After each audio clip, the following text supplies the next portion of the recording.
అందరికీ నమస్తే అండి. Welcome to our channel.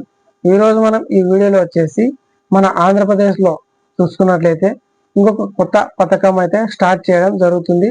ఈ కూటమి ప్రభుత్వం అధికారంలోకి వచ్చిన తర్వాత ఈ సూపర్ 6 కాకుండా మరొక కొత్త పథకాన్ని అయితే రాష్ట్ర ప్రభుత్వం స్టార్ట్ చేయడం జరిగింది. మొన్న జరిగిన సెప్టెంబర్ 10వ తేదీన అనంతపురం జిల్లాలో జరిగిన మీటింగ్లో సూపర్ 6 సూపర్ హిట్ అనే ఒక ప్రోగ్రామ్ ను స్టార్ట్ చేశారు.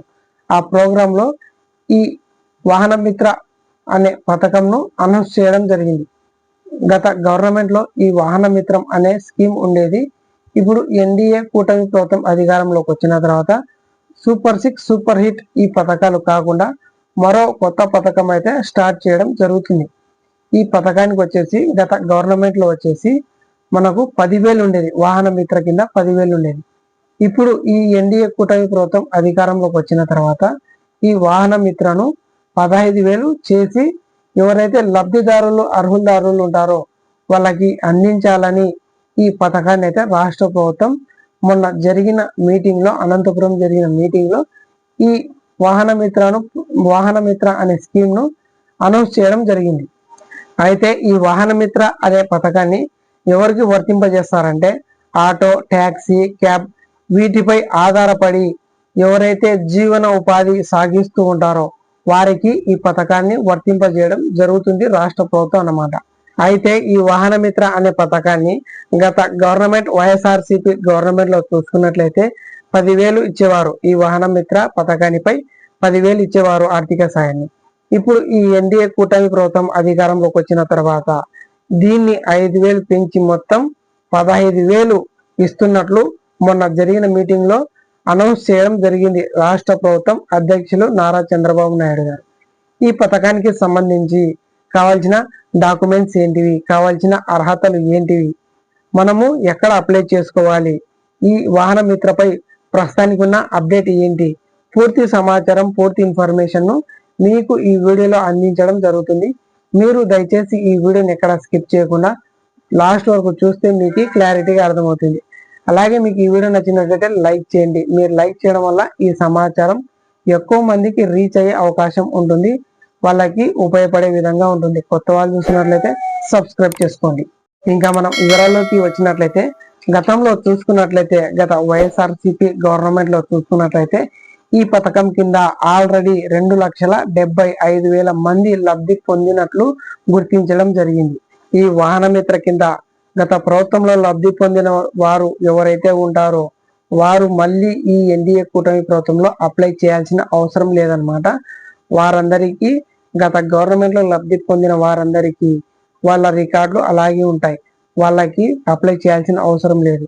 వాళ్ళు ఓన్లీ వెరిఫికేషన్ చేయించుకుంటే సరిపోతుంది. కొత్తగా వచ్చినటువంటి వాళ్ళకి ఖచ్చితంగా అప్లై చేసుకోవాలి. ఈ వాహన మిత్ర కింద ఎవరైతే లబ్ధి పొందాలనుకుంటున్నారో వారు వచ్చేసి మీ యొక్క గ్రామ వార్డు సచివాలయానికి వెళ్ళి మీరు సెప్టెంబర్ 17 నుంచి డేట్ అయితే ఓపెన్ చేయడం జరిగింది. అలాగే చివరి తేదీ వచ్చేసి సెప్టెంబర్ 19 అన్నమాట. ఈ 2 రోజులు మీరు ఖచ్చితంగా అప్లై చేసుకోవాలి. ఈ ప్రాసెస్ వచ్చేసి ఎక్కడ లేదండి ఆన్లైన్లో, ఓన్లీ మీ యొక్క గ్రామ వార్డు సచివాలయంలోనే రాష్ట్ర ప్రభుత్వం అయితే ఆప్షన్ ఇవ్వడం జరిగింది. మీరు సెప్టెంబర్ 17 నుంచి సెప్టెంబర్ 19 వరకు ఈ 2 రోజులు మీరు ఖచ్చితంగా అప్లై చేసుకోవాలి. అలాగే గత గవర్నమెంట్ లో వాహన మిత్ర కింద ఎవరైతే లబ్ధి పొందారో వారు వచ్చేసి మళ్ళీ అప్లై చేయాల్సిన అవసరం లేదు. వారికి వచ్చేసి సెప్టెంబర్ 22 తేదీన వరకు క్షేత్ర పరిశీలన చేయడం జరుగుతుంది. అంటే వారి యొక్క కావాల్సిన డాక్యుమెంట్ కు వెరిఫై చేయాల్సి ఉంటుంది. సెప్టెంబర్ 2 వరకు వెరిఫై చేస్తారనమాట. అలాగే వచ్చేసి సెప్టెంబర్ 24వ తేదీ వరకు తుది జాబితా విడుదల చేయడం జరుగుతుంది రాష్ట్ర ప్రభుత్వం. అలాగే అక్టోబర్ నిధులను ఎవరైతే లబ్ధిదారులు ఉంటారో గత గవర్నమెంట్ లో లబ్ధి పొందిన వారు అలాగే ఈ గవర్నమెంట్ లో లబ్ధి పొందిన వారు ఎవరైతే లబ్ధిదారులు ఉంటారో వారు వచ్చేసి సెప్టెంబర్ 1న రాష్ట్ర ప్రభుత్వం వారికి అర్హులుగా అని గుర్తించినట్లయితే వారికి అక్టోబర్ 1న వారి యొక్క అకౌంట్లలో నిధులను జమ చేయడం జరుగుతుంది. అలాగే ఈ వాహన మిత్రకు కావాల్సిన అర్హతలు ఏంటో మనం ఒకసారి చూసుకున్నట్లయితే వాహనంపై ఎటువంటి పెండింగ్ చలానాలు ఉండకూడదన్నమాట. వాహనంపై క్లియర్ కట్టుగా పెండింగ్ ఉంటే క్లియర్ చేసుకోండి. అలాగే రెంటు లేదా లీజుకు తీసుకున్న వాహనాలపై ఈ పథకానికి అనర్హులుగా గుర్తించడం జరుగుతుంది. అలాగే ఈ వృత్తికి సంబంధిత ప్రభుత్వ పథకాలు అందిస్తున్న ఇతర పథకాలు తీసుకున్న వారు అనర్హులుగా గుర్తించడం జరుగుతుంది.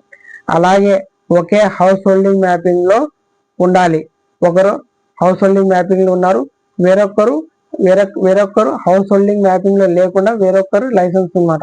ఒకరేమో హౌస్ హోల్డింగ్ మ్యాపింగ్ లో ఉన్నారు, వేరొకరు వచ్చేసి వేరే హౌస్ హోల్డింగ్ మ్యాపింగ్ లో ఉండి వాళ్ళకి లైసెన్స్ ఉందన్నమాట. అలా వర్తించరు.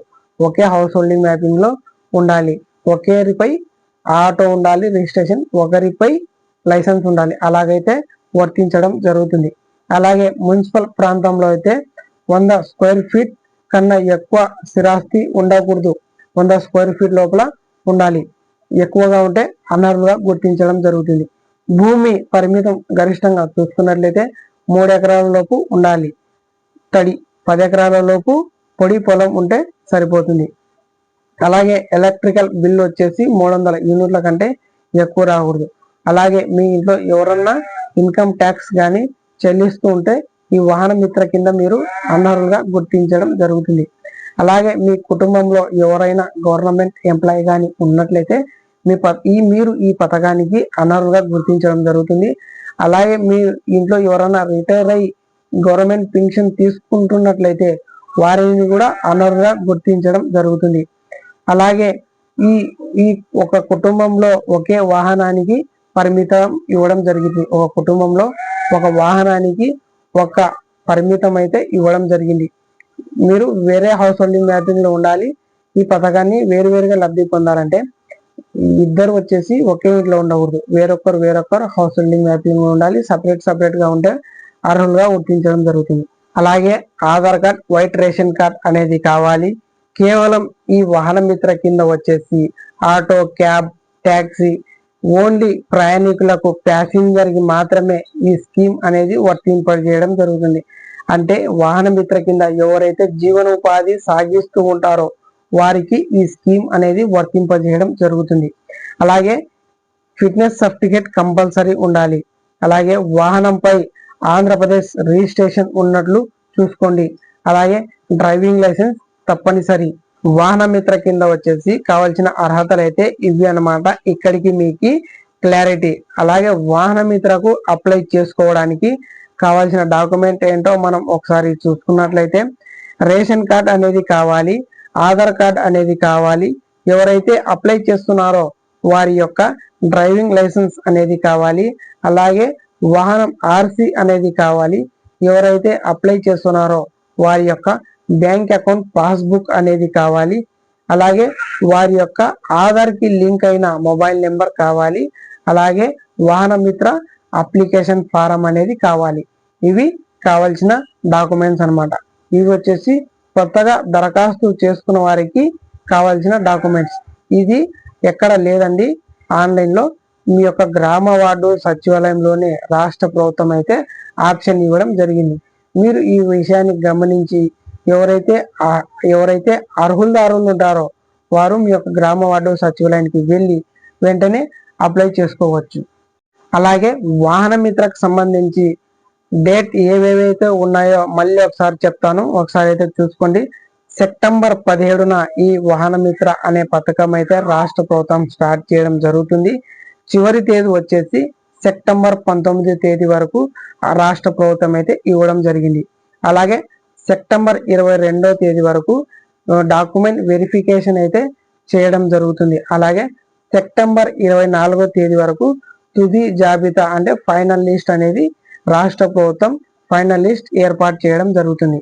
అలాగే వచ్చేసి అక్టోబర్ 1న ఎవరైతే అర్హులదారులు లబ్ధిదారులు ఉంటారో వారికి రాష్ట్ర ప్రభుత్వం వారి యొక్క బ్యాంక్ అకౌంట్ లో నిధులను జమ చేయడం జరుగుతుంది. ఇది క్లారిటీ ఇన్ఫర్మేషన్ అండి, జెన్యున్ ఇన్ఫర్మేషన్. మీకు ఈ వీడియో నచ్చినట్లయితే లైక్ చేయండి. ఇలాంటి మోర్ అప్డేట్ జెన్యున్ ఇన్ఫర్మేషన్ కోసం మన యొక్క ఛానల్ను సబ్స్క్రైబ్ చేసుకోండి. Thanks for watching. జై హింద్.